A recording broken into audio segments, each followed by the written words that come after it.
Hi friends, good morning. तर सकाळचे वाजले 8:30 आणि आम्ही बघा आता कुठे आलेलो. तर आम्ही आलो आहे तुळजापूरला. आमच्या घरापासून म्हणजे सोलापूरपासून 1 तासाचा रस्ता आहे. तर सकाळी 7:30ला निघालो तर 8:30पर्यंत बरोबर आम्ही पोहोचलो होतो. आणि सकाळी लवकर आल्यामुळे जास्त काही गर्दी पण नाही मिळाली. दर्शन खूपच छान झालेलं आणि बघू शकता तुम्ही जास्त काही सध्या गर्दी नाही आहे. अजून 1-2 तासानं भरपूर रश होते. नंबर यायला वेळ लागतो. 3rd आणि 2nd फ्लोअरला आहे ना बिलकुल पण रश नव्हती, पण 1st फ्लोअरला आम्हाला थोडी गर्दी होती. तर तिथे लागला 1 तास. दर्शन छान झालं आणि येताना चहा पिला आणि निघालो लगेच घराकडे जाण्यासाठी. तर घरी आम्हाला आय थिंक 11 वाजले होते. घरी पोहोचलो आम्ही. म्हणजे दर्शन वगैरे करून तिथे थोडासा बसलो होतो मंदिरामध्ये, त्यामुळं 11 वाजले आम्ही पोहोचलो घरी. आता मी घरच्या कामासाठी सुरुवात करते. सकाळी जाताना काहीच कामं आवरलेली नव्हती.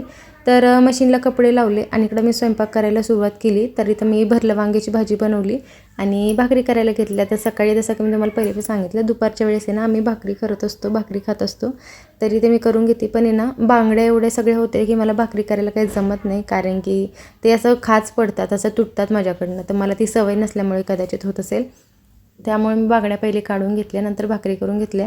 पण भाजी एकच बनवलेली होती आता वांग्याची भाजी. तर म्हटलं आता दुसरी भाजी नको करायला, तर भजीच करावं. आणि वातावरण पण छान होतं, त्यामुळे भजी खाण्याला आणखीच मजा येते. तर भजी बनवली आणि नंतर बाकीची आणखी कामं आवरून घेतली, कारण की पावसामुळे कपडे काही सुकतच नव्हते.